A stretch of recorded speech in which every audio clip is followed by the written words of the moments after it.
So dito nga guys, kukuha tayo ng kawayan para sa ating gagawing project para sa indigenous.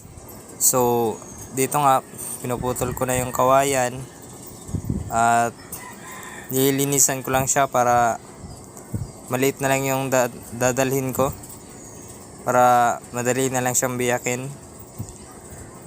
So naputol ko na nga, then bibiyakin lang natin yan para yung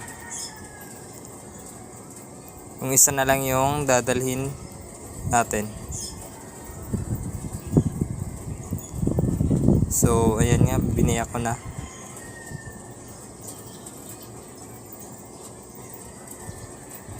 Gago na, mali pa.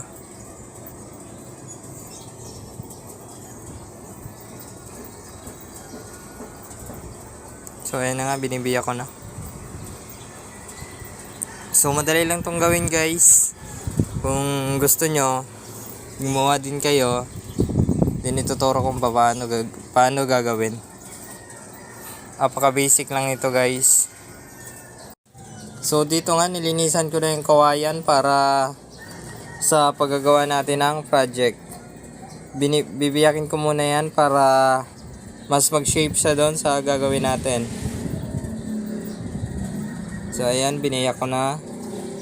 Madali lang to guys kung gusto nyo. Yung ito kasi is ginagawa ko yung pangkamot sa likod para hindi natin gagamitin yung kamay sa pangkamot sa likod, which is ito na yung gagamitin natin. Panoorin nyo hanggang dulo guys. Dito nga pinas forward ko na yung video para mapadali na. Masyado na kasing mahaba yung video. So ayan na siya. Malapit na siya magka-shape guys. So ayan na.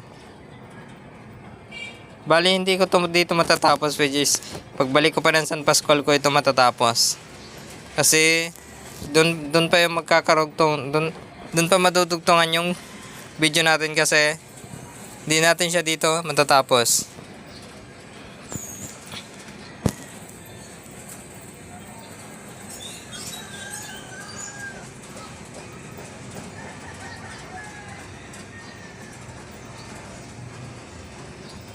So ayan na siya, nagka-shape na. So dito nga guys is nililinisan ko